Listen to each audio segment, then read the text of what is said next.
BBC Urdu के programme सैरबीन में खुश आमदीद। हमारे लंदन स्टूडियो से मैं हूं शफी नकी जामई। चीनी सेंट्रल बैंक ने तेजी से गिरते बाजार हसस को थामने के लिए फिर शरह सूद में कमी का ऐलान किया।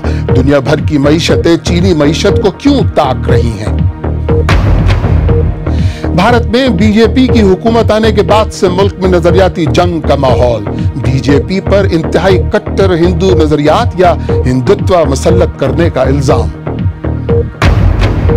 और देखिएगा होटल मेन्यू लिस्ट, जिसमें पानी की बालिश्त भर बोतल $40 की पड़ सकती है। चीनी मरकजी बैंक ने फिर शरह सूद में कमी की ताकि 2 दिन से मुंह के बल गिरते बाजार हसस को संभाल सके। चीनी बाजार हसस शंघाई कंपोजिट आज 7.6% की कमी पर बंद हुआ, जबकि पीर को इसी में अचानक 8.5% की कमी आई थी, जो सन 2007 के बाद एक दिन में आने वाली सबसे बड़ी कमी थी। आलमी बाजार हसस को भी गिरावट की छींकें आई हैं, तहम ऑस्ट्रेलिया और यूरोपीय शेयर मार्केट्स में गिरावट का बुखार कदरे कम हुआ है। रॉबर्ट पेस्टन की रिपोर्ट, आमिर अहमद खान की ज़बानी। चीन की शेयर मार्केट का फरवरी 2007 के बाद से इस किस्म के बहरान का सामना नहीं हुआ। यहां तक कि 2008 की आलमी कसाद बाजारी के बावजूद चीन तरक्की की जानिब बढ़ता रहा। लेकिन अब यह ख्याल किया जा रहा है कि चीन की मईशत का इन्हिसार ऐसी बिजनेसेस पर था जो कर्जों की बुनियाद पर चल रही थी, और वो बिजनेस मॉडल अब नाकाम हो चुका है। हुकूमत समझती है कि उसका चीन की मईशत पर बहुत ज्यादा कंट्रोल है। वो ये भी समझते हैं कि वो एक हद तक स्टॉक की कीमतें भी कंट्रोल कर सकते हैं, लेकिन अब मार्केट की कीमतों में मसनूई रद्द-बदल नहीं कर सकते। गुज़श्ता 35 साल में आलमी मईशत की कहानी दरअसल चीन की कहानी है। इससे पहले किसी के गुमान में भी न था कि चीन दुनिया की दूसरी बड़ी मईशत बन जाएगा। आज मजमूई आलमी पैदावार या आमदनी में इसका हिस्सा 15% है और ग्लोबल ग्रोथ रेट में इसका हिस्सा 25% है। इस असर और रसूख का एक अंदाजा इससे होता है कि चीनी मईशत में सुस्त रवि की वजह से तेल की कीमत सन 2009 की सतह पर आ गई है, जो कि $43 फी बैरल है, और खाम माल की कीमतें सन 1999 की सतह पर आ गई हैं। ये सब फौरी तौर पर तो हम में से कुछ के लिए एक अच्छी खबर है, क्योंकि अब हम कम पैसों में ज्यादा पेट्रोल और खाना खरीद सकते हैं। लेकिन अगर मुस्तकबिल में चीन की मईशत में बेहतरी न आई तो हम सब इक्तिसादी बदहाली का शिकार हो सकते हैं। मुख्तलिफ कंपनियों के लिए दुनिया की मुख्तलिफ मार्केटों में ट्रेडिंग करने में खतरा बढ़ गया है। वो कॉरपोरेशंस जिनका कारोबार दुनिया भर में फैला हुआ है, वो करेंसी की कदर में कमी और तिजारत में कमी जैसी कई वजूहात की बिना पर अपनी अशिया किसी को बेच ही नहीं सकेंगे। 2008 में जब दुनिया के पास पैसे की कमी थी तो चीन ने सरमायाकारी में तेजी लाने के लिए एक ऐसा मॉडल अपनाया जिसकी बुनियाद कर्जों पर थी, और इसने आलमी बाजार में सनसनी फैला दी। और अब जबकि वो मॉडल नाकाम हो रहा है तो आलमी मईशत भी लड़खड़ा गई है। अफगानिस्तान के मगरबी शहर हेरात के करीब एक गैस स्टेशन पर होने वाले धमाकों में कम से कम 11 अफराद हलाक हुए हैं, जिनमें 10 बच्चे भी शामिल हैं। अस्पताल के हुक्काम का कहना है कि हेरात के इन धमाकों में 18 अफराद जख्मी भी हुए हैं। हुक्काम के बकौल ये धमाके पनाह गुज़ीनों के कैंप के करीब हुए हैं। शाम के शहर पलमायरा में एक कदीम मंदिर की तबाही की तस्वीर पहली मरतबा ऑनलाइन पोस्ट हुई हैं। ये तस्वीरें इस बात की तस्दीक करती हैं कि खुद को दौलत इस्लामिया कहने वाली तंजीम ने बैल शमीन के मंदिर को तोड़ फोड़ डाला। अक़वाम मुत्तहिदा ने इस तबाही को जंगी जुर्म करार दिया है। हालिया कशीदगी को कम करने के लिए शुमाली कोरिया और जनूबी कोरिया के दरमियान एक मुआहिदा तय पाया है, जिसमें सरहद पर जारी प्रोपेगेंडा नशरियात बंद करने पर इत्तफाक किया गया है। दोनों ममालिक के दरमियान कशीदगी में उस वक्त इजाफा हुआ था जब शुमाली कोरिया ने जुमेरात को सरहद पार बमबारी की थी। भारत में बीजेपी की हुकूमत आने के बाद से मुल्क के अहम तालीमी और तहकीकी इदारों में इंतहाई कट्टर हिंदू नजरियात या हिंदुत्व के हामी लोगों को मामूर किया जा रहा है। रियासत गुजरात में निसाब में तब्दीली की जा रही है। भारतीय हिज़्ब इख्तिलाफ और सेक्युलर नजरियात वाले दानिश्वर इसे भारतीय तहजीब और सकाफत पर हिंदुत्व का रंग चढ़ाने और जमहूरियत पर हिंदुत्व को मुसल्लत करने की कोशिश करार दे रहे हैं। दिल्ली से शकील अख्तर की रिपोर्ट।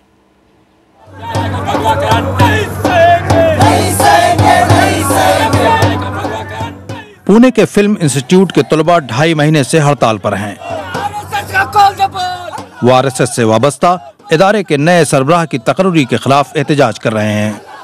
ये प्रोटेस्ट सिर्फ सैफ्रनाइजेशन का इशू नहीं, ये एक प्रोटेस्ट जो है ये एकेडमिक इंस्टीट्यूशंस या प्रोफेशनल इंस्टीट्यूशंस की ऑटोनॉमी के बारे में भी है।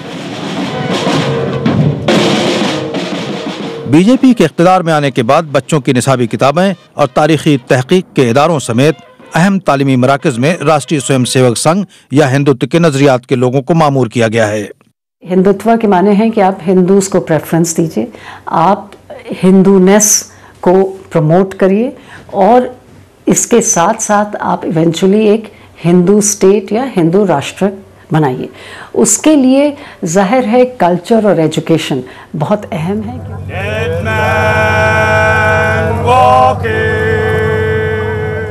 सेकुलर नजरियात में यकीन रखने वाले दानिश्वर तालीमी इदारों पर हिंदुत्व के नजरियात मुसल्लत करने के अमल को जमहूरियत के लिए खतरा बताते हैं।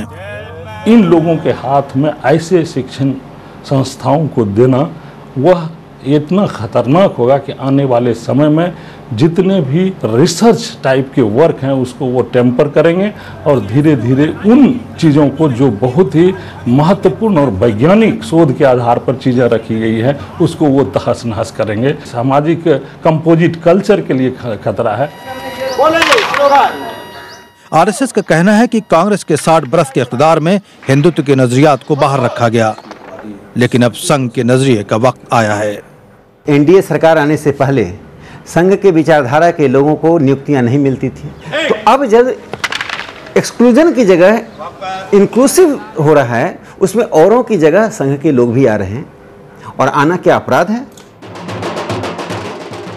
सियासत पर बीजेपी की गिरफ्त इस वक्त मजबूत है और अपोजिशन कमजोर और मुंतशिर। नजरिए की लड़ाई सिर्फ तालीमी इदारों तक महदूद नहीं है।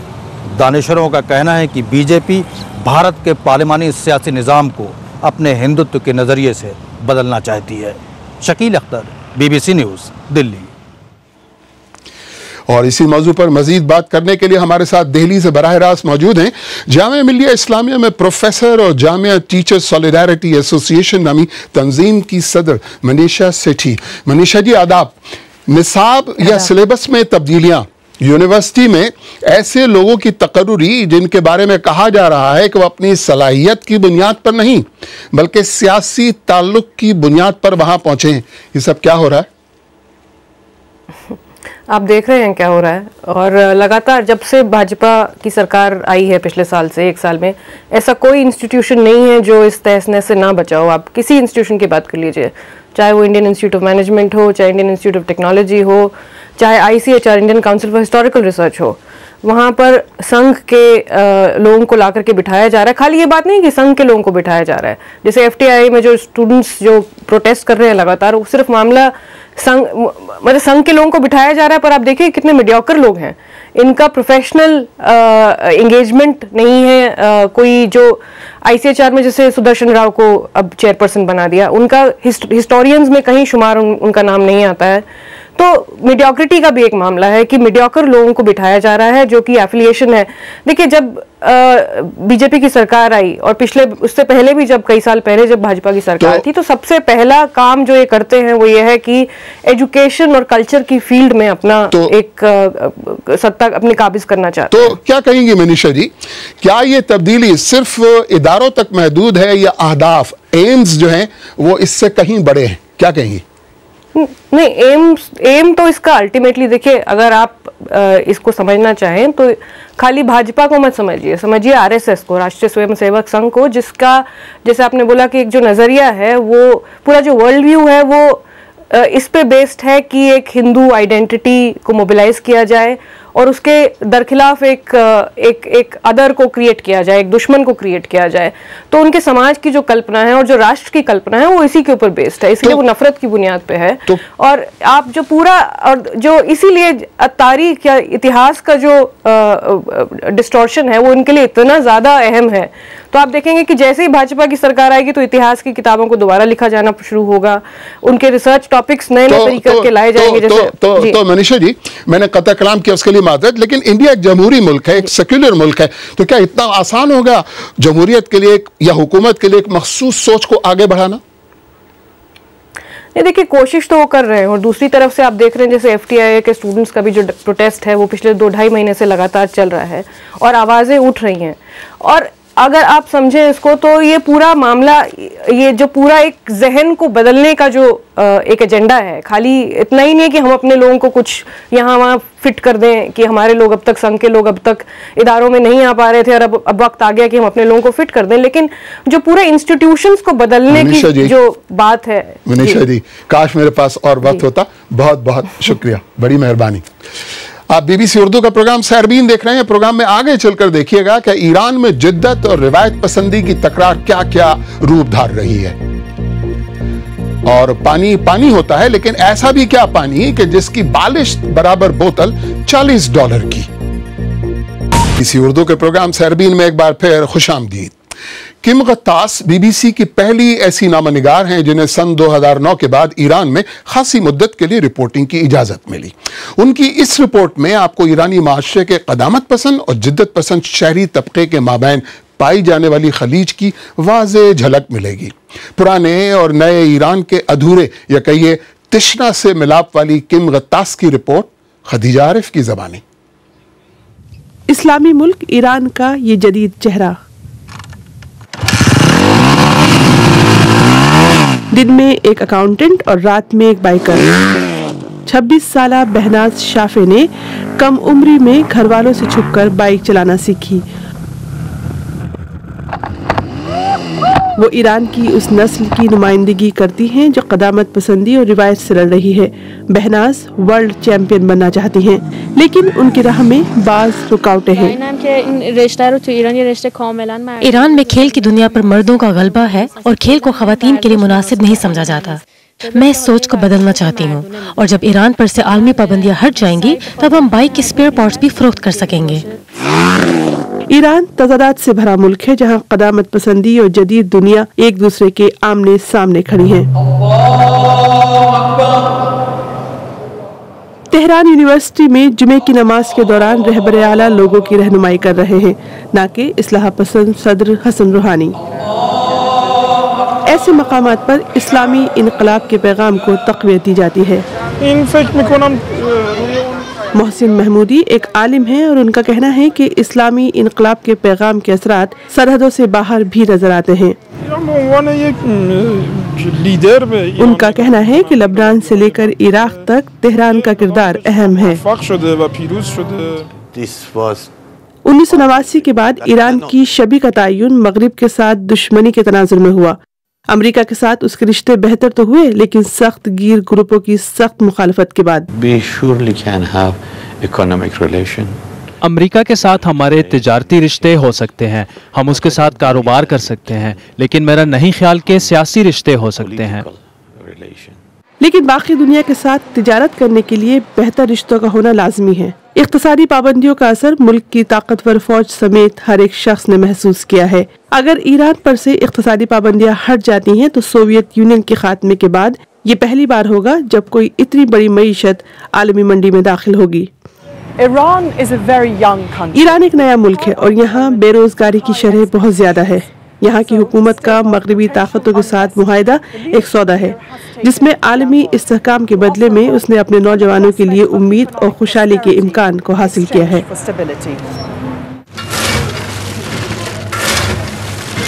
ईरान के एक सिनेमा हॉल में लोग मजहबी निज़ाम की हुदूद पार करके जिंदगी का लुत्फ उठा रहे हैं। इसी तरह अगर ईरानी चाहते हैं कि उनका मुल्क आज जहां है वहां से आगे बढ़े, तो मुल्क के मॉडर्न और क़दामत पसंद तबकों को एक साथ मिलकर कोशिशें करनी होंगी। आइए देखते हैं कि हमारी वेबसाइट bbcurdu.com पर आप किन खबरों में दिलचस्पी ले रहे हैं। पेशावर हाई कोर्ट ने फौजी अदालत के फैसले को मुअत्तल कर दिया वाली खबर इस वक्त काफ़ी मकबूल है। इसके अलावा हामला खवातीन की खुराक का असर बच्चों के दिल पर हो सकता है, ये खबर भी बहुत पढ़ी जा रही है। अब यह रवाज बढ़ रहा है कि फरोख्त किए जाने वाला पानी इंतहाई दूर दराज के इलाकों से हासिल किया जाए। बात यहां तक पहुंची है कि शुमाली आयरलैंड के एक होटल के मेन्यू में अब खुसूसी तौर पर इंपोर्ट किए गए पानी की लिस्ट शामिल कर दी गई है कि जिसमें $40 तक की एक बोतल भी है। हमने देखने की कोशिश की है कि क्या आम लोग इस महंगे और आम मिलने वाले पानी में कोई फर्क महसूस कर सकते हैं। क्रिस बकलर की रिपोर्ट, आदिल शाहजेब की जबानी। बेलफास्ट शहर के मरकज में वाक़े 5 स्टार होटल के मेन्यू में अब पानी की लिस्ट शामिल हो चुकी है। इस लिस्ट में रेन फॉरेस्ट, मैपल के दरख्तों और हत्ता के आइसबर्ग से हासिल होने वाला पानी भी है। और पानी की सबसे महंगी बोतल की कीमत है $40।